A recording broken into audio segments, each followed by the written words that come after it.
Welcome to Sleep Tight Frights, the place where bedtime stories don't always end sweetly. I'm Evergrey, your storyteller in the shadows. Each tale is a little strange, a little spooky, and just creepy enough to keep you peeking over the covers. So settle in, close your eyes, but don't fall asleep just yet.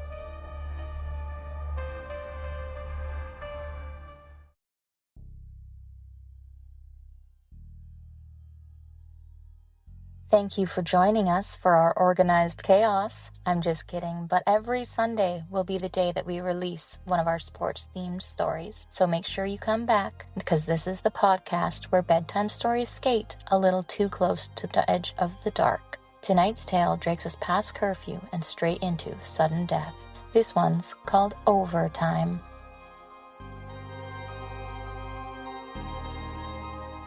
Nobody liked practicing after dark. The rink was too quiet, too cold, and the lights always buzzed like they were trying to whisper something. But Coach Megan didn't believe in quitting early. If you want to win, you've got to earn it, she always said. Overtime builds champions. The U13 girls team were good, really good. But lately, every practice ran long. Past dinner, past bedtime, sometimes well past the janitor's last sweep. Let's run the scrimmage again, Coach Megan barked one night, long after the scoreboard hit 0. Tasha, the team's goalie, glanced at the clock. 11:49 p.m. Coach, she whispered, we're gonna get locked in. Better than being benched, Bree muttered. They laced up and skated out again. That night, something was off. The ice felt too smooth, the boards gave a sudden thud instead of their usual clatter, and the far end of the rink looked darker than it should, like the ceiling lights refused to shine past center ice. They played anyway. Tasha guarded her net. Sasha and Bree chased pucks. Ella tried not to look in the penalty box, which now seemed to have a window. It didn't used to have a window. Coach Megan stood in her usual place behind the bench, helmet on, visor down. She always wore a helmet, even off the ice. No one had ever seen her face. The game dragged, their legs burned, their breath fogged up the air. But Coach Megan clapped her gloves and shouted, one more round. Overtime builds champions, the team mumbled. Then the scoreboard blinked. 12 a.m. and the rink changed. It started with the goals. They slid backward, not like someone was dragging them, but like the ice itself was stretching. The lines warped, curling like snakes. The blue line looped like a question mark.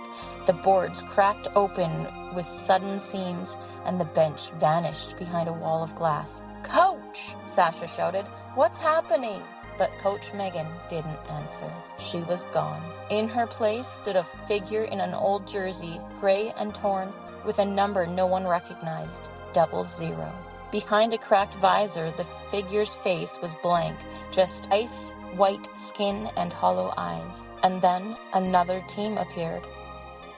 The players stepped out of the shadows, girls in rusted gear, torn skates, yellow socks, helmets with shattered visors. None of them spoke, but they moved onto the ice, into formation, silent, staring, and ready to play. We need to get out of here, Bree whispered, but the doors were gone. Where the lobby had been, only more stands, empty, watching. The only exit now was at center ice, where the new scoreboard lit up. Glacier Wolves, 0. Phantom Blades, 1. A red light blinked above Tasha's head. The game had started. The Phantom Blades moved fast. Too fast. Their skates didn't cut ice. They glided above it. Their passes were perfect. Their eyes never blinked. Tasha tried to focus. Sasha screamed for the puck. Bree knocked one player down, but the girl didn't fall. She vanished and reappeared behind her. Every goal they scored made the lights flicker harder. Every minute the rink stretched longer. And then a voice echoed from the penalty box. It wasn't Coach Megan. It wasn't anyone they knew. It was raspy, wrong, and filled the rink at once. Next time, it's you. Tasha looked over. The box was filled with helmets, stacked, caged, each one labeled with a number and a name she almost recognized. Kids who used to play. Kids who never left. Nope, no, thank you, Bree muttered. "We're winning now," and they fought harder than ever. They didn't play to score, they played to survive. Every pass was a gamble, every slap shot a scream, and then, with seconds left, Sasha shot. The puck sliced through the air like it had claws. It slammed into the net, the buzzer didn't sound, the scoreboard didn't change, but the rink shook.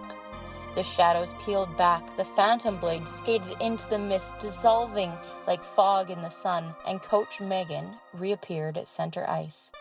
Helmet still on, stick tapping the boards, clap, clap. "Well done," she said quietly.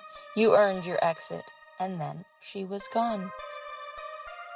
The girls didn't wait. They scrambled for the doors, which had returned without warning. Back in the lobby, everything looked normal. The vending machines hummed, the clock read 12:03 a.m., but when they looked back, the penalty box was still there. Empty now, except for one helmet, Coach Megan's, number 00.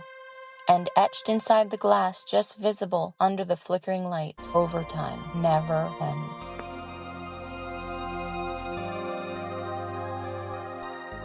Thank you for skating through tonight's story. Next time, when you see the rink lights flicker, don't stay for overtime.